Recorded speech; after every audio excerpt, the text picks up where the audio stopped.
While I adore The Last Unicorn, the book and the movie have so many unanswered questions. And the question I'm covering today is, why can't normal men see unicorns?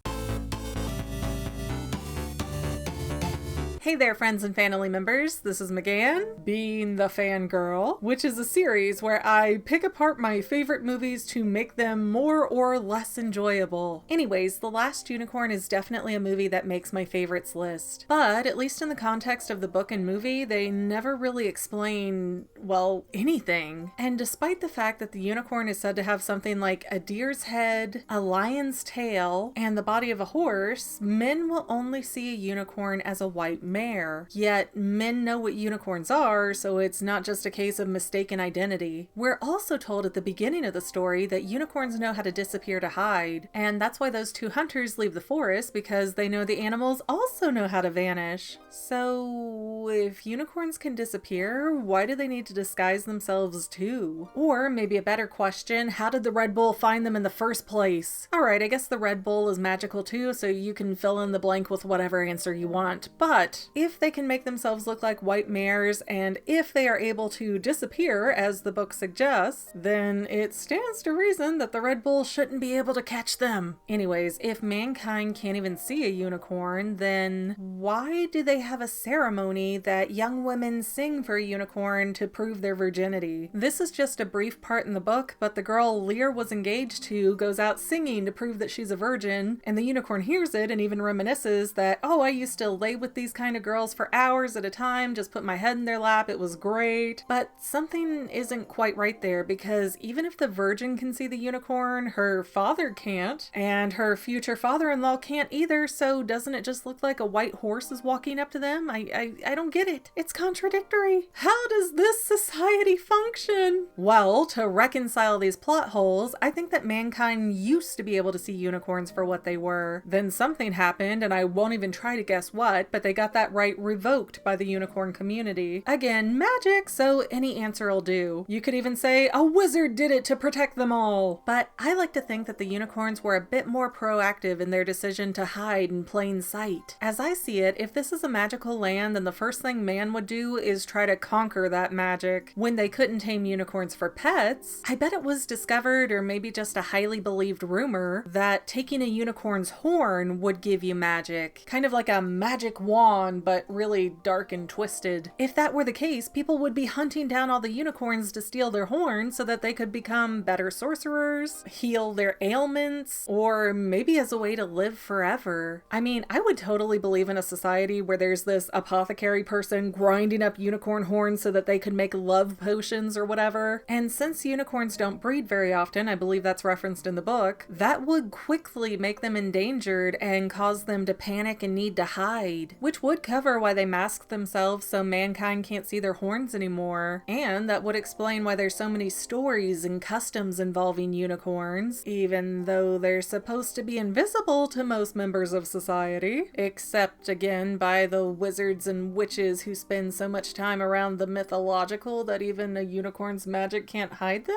Again, very unclear why Mommy Fortuna can recognize the unicorn along with Schmendrick. But that does leave us with the gap of why Molly and Haggard could see unicorns. However, I may have that issue covered too. In the Lost version, it's shown that young children can also see unicorns. I don't know if that's an innocence thing or a virginity kind of thing or both. It's magic. A wizard did it. Dealer's choice. But if the unicorns did decide to disguise themselves from humans, there seems to be some kind of filter set for the purest of heart. Now, we know that Haggard saw a unicorn as a boy because he told us, so perhaps his young age was why he could see them originally, and it's something like once they've been spotted, they can never hide from you again. That would also be why Lear could see the unicorns, because he first saw them when he was a little boy being driven into the ocean. If that's the case, then maybe Molly also saw a unicorn as a child. Maybe it crossed her path and she was too young to remember, or or didn't know it, and that would cover why she could see the unicorn in the movie and the book. Going back to my first last unicorn theory, that Molly is actually Haggard's daughter, then Molly would have also had extremely good odds of seeing a unicorn as a child. She just might have been too young to remember it. All in all, though, I think that covers it pretty well, that the unicorns are actively deciding to hide, so they can disappear if they see you, but if they're not paying attention, they also have some masking magical technology that hides their horn, I guess, because the guy that sees her in the movie doesn't see a different head or tail. So yeah, another plot hole I don't have an answer for. But once you see a unicorn with their horn in their true state, you get to see them forever. And maybe Schmendrick is so old he's run into unicorns before too. It's hard to say because we get so little backstory for any of the characters. That's why I love doing these theories and trying to fit things together and pick things apart. Yay, I love it. Anyways, it might not be reality, but theories are more fun.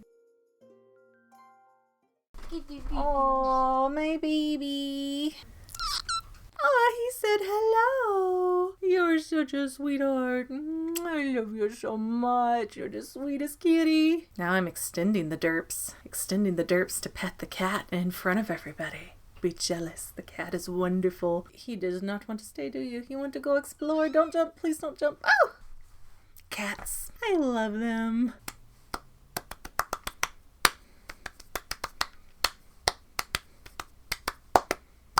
I don't have anything planned, like I already did the last unicorn song, I know, but I do have to show off.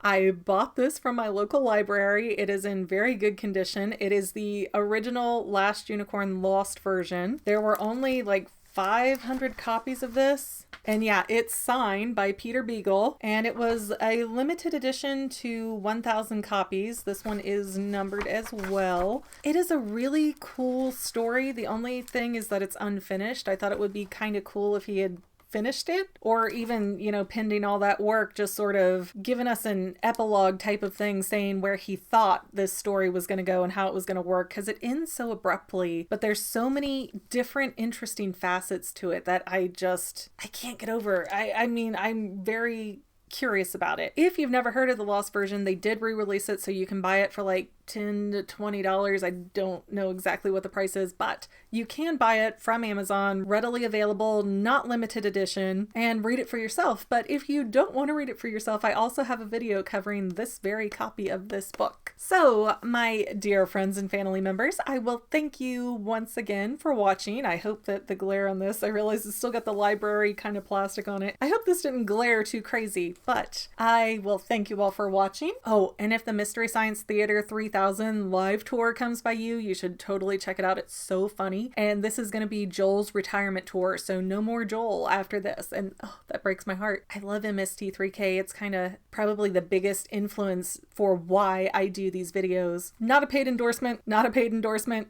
Bought this, paid to see that. Just telling you about things I like, hanging out with you guys for a few minutes after the bulk of the video is over. Again, if you usually don't stick around my videos this long or you're new here, you have theory, then little mini vlog at the end just to kind of hang out. Gives me a presence as the fangirl, the person over the fangirl, the theorist, host, channel, person, whatever. But I'm gonna let you guys go for realsies this time. Thanks for sticking with me through the end of this video, and I'll see you next time. Bye!